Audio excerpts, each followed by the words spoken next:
Nosso tema é hiperpartidarismo, desinformação e conversas políticas no Twitter. Eleições presidenciais brasileiras de 2018. O grupo é composto por mim, Luiz Felipe, o Caio e o Alex. Bom, esse é o título original e os autores. Bom, em 28 de outubro de 2018, Jair Bolsonaro, um candidato de extrema-direita do PSL, foi eleito presidente do Brasil. Seu adversário foi o candidato Fernando Haddad do PT, partido de centro-esquerda. A diferença de votos foi quase 11%. A eleição presidencial de 2018 foi marcada pela pesada utilização de redes sociais durante o período de campanha, particularmente por Bolsonaro e seus apoiadores. Notavelmente, durante o período de eleição, Bolsonaro sofreu uma tentativa de assassinato. Como resultado, ele concentrou seus esforços de campanha nas redes sociais. Assim, o uso das mídias sociais na eleição brasileira é um bom exemplo de como as mídias podem influenciar as discussões políticas no Brasil. Esse artigo particularmente foca no uso do Twitter, dado que é uma plataforma pública que fornece espaço para meios de comunicação hiperpartidários, políticos, ativistas e outros para espalhar informações e desinformações sobre candidatos e suas políticas. Esse artigo também examina como as contas identificadas como hiperpartidárias e as que se denominavam meios de comunicação influenciaram nas discussões políticas no Twitter. O objetivo geral é determinar qual o papel do hiperpartidarismo e da polarização na formação de debates políticos nas mídias sociais. Olá a todos, meu nome é Caio e eu vou estar falando um pouco para vocês sobre os métodos e técnicas utilizadas para poder solucionar o problema apresentado. Então a ideia era examinar se e como os veículos hiperpartidários influenciaram as conversas políticas no Twitter durante as eleições presidenciais de 2018. Para tanto, foram elaboradas 3 questões. Quais centrais foram os veículos hiperpartidários nas discussões sobre Bolsonaro no Twitter em comparação com os veículos de mídias mais tradicionais? A centralidade dessas saídas mudou durante as 2 rodadas? E como? E essas saídas hiperpartidárias estavam conectadas à desinformação? Essas perguntas foram respondidas a partir das conversas públicas sobre Jair Bolsonaro durante 2 períodos. O primeiro entre 30 de setembro e 7 de outubro, que corresponde à última semana antes do primeiro turno de votação, e o segundo entre 20 e 28 de outubro, última semana antes do segundo turno de votação. Segundo os autores, esse período foi escolhido por conter maior atividade nas campanhas, visto que sucedem à votação. Ao todo, eles coletaram mais de 8 milhões de tweets citando o presidente Bolsonaro. Para a coleta, foram utilizadas a busca do Twitter, aliado ao aplicativo Social Feed Manager, que é um aplicativo web open source que permite que os usuários criem coletas de dados de plataformas de mídias sociais, incluindo o Twitter. Dessa forma, ele permite que os usuários possam reunir conjunto de dados referentes a uma pesquisa específica e assim realizar construção de coleções para pesquisas futuras. Os resultados podem ser observados aqui nesses gráficos. O primeiro mostra o número de tweets citando Bolsonaro nas 2 análises, onde a primeira teve 2.377.740 tweets e a segunda contou com 5.579.053 tweets. Já no segundo gráfico, podemos ver a quantidade de perfis que fizeram aqueles tweets, sendo 845.705 na primeira rodada e 1.398.107 na segunda rodada.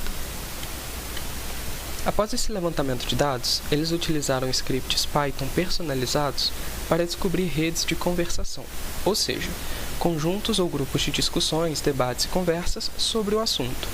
Para responder a primeira questão, que perguntava quão centrais foram os veículos hiperpartidários nas discussões sobre o Bolsonaro no Twitter, em comparação aos veículos de mídias mais tradicionais, eles usaram a análise de redes sociais, onde os usuários eram os nós e as interações entre eles, retweets, respostas e menções, eram as bordas.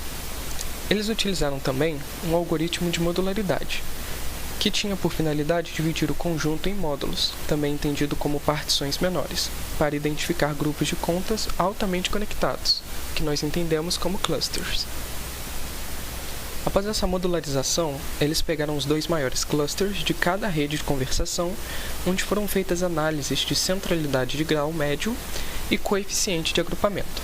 Explicando um pouco esses termos, em um grafo, a centralidade de grau médio representa a média aritmética do número de ligações que um nó faz com outro nó vizinho. Já o coeficiente de agrupamento mede o grau com que os nós de um grafo tendem a se agrupar. Em concomitante, eles também usaram a Connected Concept Analysis, que em tradução direta seria análise de conceitos conectados, para identificar os conceitos mais prevalentes discutidos entre os membros de cada cluster. Os critérios adotados para esse levantamento foram: primeiro, identificar os conceitos com base no número de ocorrências no banco de dados, onde a análise era feita apenas aos conceitos que repetiram no mínimo 100 vezes, e em seguida, eles agruparam manualmente conceitos relacionados, tal qual eleição e eleições, por exemplo. O processo final dessa etapa foi conectar esses conceitos com mais de 100 aparições em uma representação de rede com base em sua concorrência em tweets. Ou seja, se 2 conceitos aparecem no mesmo tweet, eles estão interconectados na representação da rede. Esse processo foi feito separadamente em cada cluster. Usou-se, então, as redes semânticas resultantes para identificar os tópicos políticos mais prevalentes discutidos pelos usuários do Twitter em cada cluster da rede de conversação. Queria só dar um adendo aqui, que os conceitos colocados nesse gráfico são meramente ilustrativos e não representam os resultados reais obtidos. Os resultados, que serão vistos mais a fundo posteriormente, mostraram que cada um dos 2 maiores clusters continham tweets com posicionamentos políticos opostos. Um era composto por conteúdo pró-Bolsonaro e outro por conteúdo anti-Bolsonaro. Para identificar os perfis mais influentes no Twitter, eles usaram uma vertente daquela centralidade de grau média que nós conversamos anteriormente, chamada centralidade in degree. Isso porque ele é baseado no número de retweets, respostas e menções que alguém recebe. Uma outra vertente também utilizada foi a centralidade out degree, para medir a participação dos usuários. Isso porque essa mede o número de ações que um perfil realizou com outra conta. Out degrees altos podem indicar boots ou ativistas. Por fim, eles realizaram uma análise especial das 500 contas mais influentes de cada grupo, a fim de identificar quais eram de perfis que tinham a proposta de promover informação e quais eram de usuários comuns. Dessas contas de informação, foi feita uma classificação em mídia hiperpartidária e mídia tradicional. Eles levaram em consideração a descrição da conta e os seus últimos 20 tweets para determinar se era uma conta hiperpartidária ou mídia tradicional. Basados em um trabalho anterior, nessa mesma área, feito em 2019 por Mourão e Robertson, a conta era considerada hiperpartidária se atendesse a todos esses 4 tópicos. A conta examinada apoiava de forma evidente um partido político, candidato ou ideologia em sua descrição ou em seus tweets. A conta compartilhava e produzia esse tipo de notícia. A conta apelava por linguagem emocional e ou sensacionalista. E se a conta compartilhou informações tendenciosas com relação ao tema. Já para identificar mídias de informação tradicional, o processo foi mais fácil. Bastou eles observarem se a conta era verificada pelo Twitter, por meio do logotipo de verificação da plataforma, ou através de sua apresentação, como sendo um jornal, mídia televisiva ou rádio conhecidos. Para os perfis identificados como hiperpartidário, eles analisaram os 20 tweets mais retweetados para verificar a presença de desinformação, as popularmente conhecidas fake news. Essa desinformação foi identificada por meio da leitura manual dos tweets, comparando-os com o conteúdo de fontes de verificação de fatos. Foram utilizados 3 softwares de fonte de verificação de fatos diferentes, a fim de tornar o processo o mais imparcial possível. A seguir, o nosso amigo vai falar um pouco sobre os resultados obtidos através dessa metodologia Muito obrigado pela atenção de vocês. Iniciando a apresentação aqui, né? Apresentarei a parte de resultados e basicamente ela vai girar em torno de dois tópicos, né? Que é a polarização e o hiperpartidarismo, que tem o subtópico de influências e conteúdos hiperpartidário, né? E também o subtópico hiperpartidarismo e desinformação, né? Vindo a partir do primeiro tópico, temos que a partir da examinação, né, das redes de conversação em cada um dos intervalos de tempos apresentados, a gente pode dividir em duas estruturas, né, que são as multidões polarizadas ou a câmara de eco, né, e também que representam, né, as contas do Twitter, as contas do Twitter exibidas analisadas a partir de 2017, né, 2014, 2017 ali. Também, a partir da examinação de tweets por meio da CCA, né, que encontramos um claro discurso, né, nessa forma de análise, no discurso pró-Bolsonaro em ambas as rodadas, né.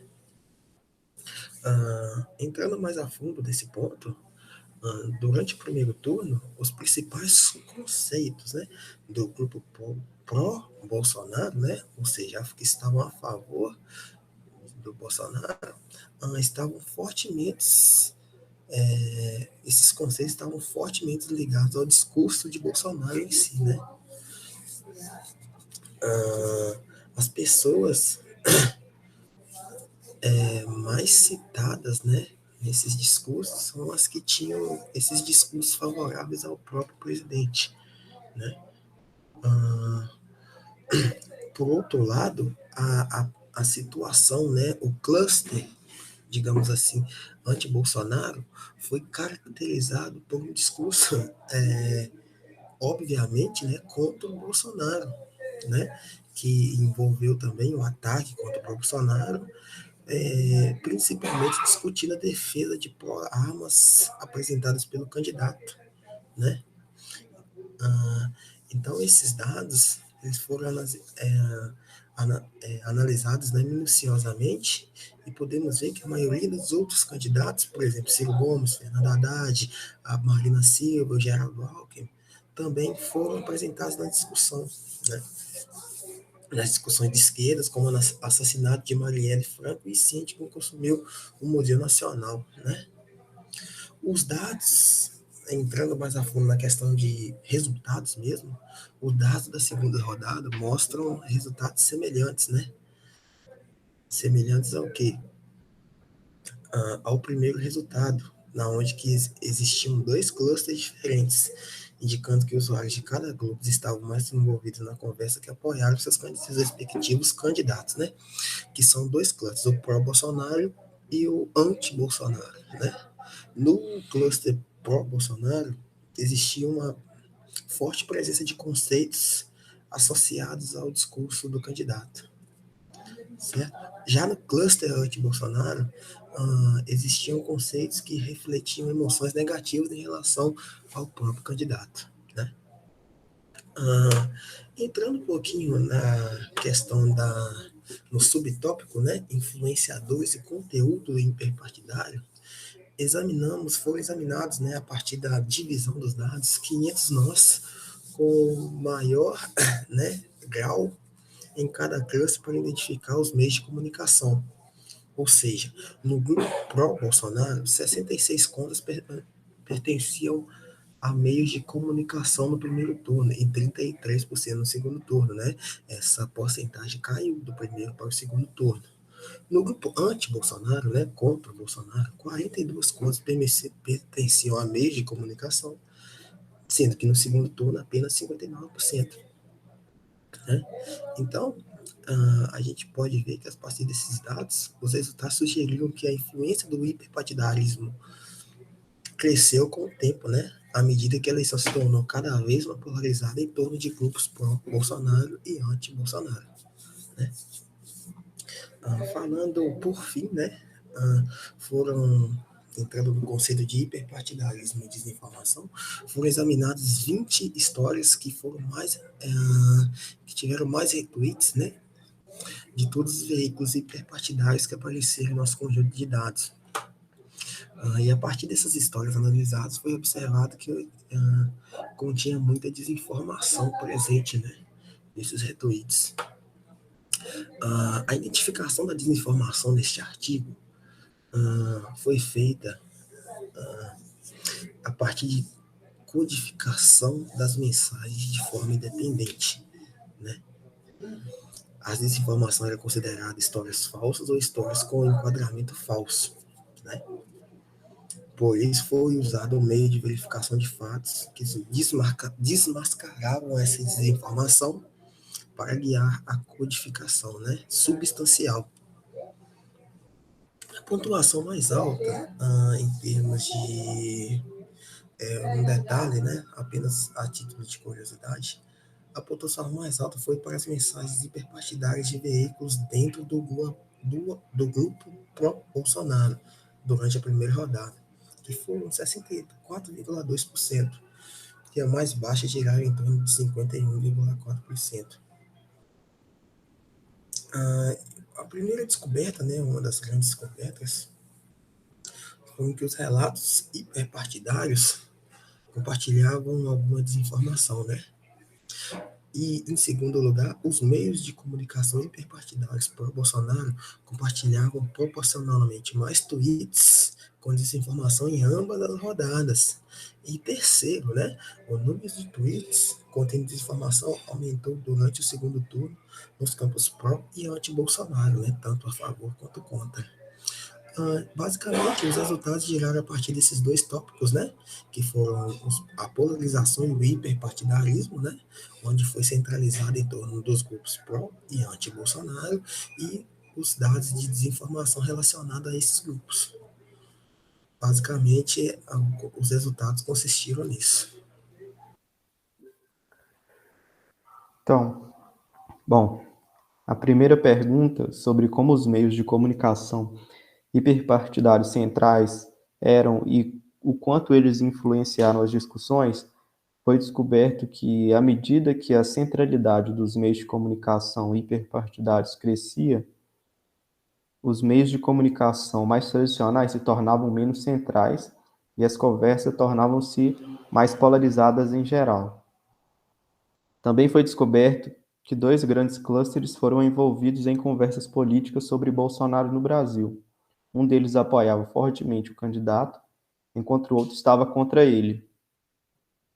Para a segunda pergunta da pesquisa, descobriu-se que meios de comunicação hiperpartidários pró-Bolsonaro tornaram-se mais centrais em seu próprio cluster com a progressão da eleição e espalharam mais conteúdo hiperpartidário do que os meios de comunicação anti-Bolsonaro. Para a terceira pergunta, os resultados apoiam a ideia de que o conteúdo hiperpartidário muitas vezes produz informações tendenciosas. Enquanto a desinformação era mais frequente observada no cluster da extrema-direita, também aumentou a sua presença nos clusters anti-Bolsonaro. Porque o conteúdo hiperpartidário muitas vezes circula dentro de grupos de indivíduos com pensamentos semelhantes, pode haver um efeito de falso consenso. Os resultados mostram que os meios de comunicação hiperpartidário tendem a ser mais centrais do que a mídia convencional, o que torna a desinformação que eles circulam mais visíveis. E é isso.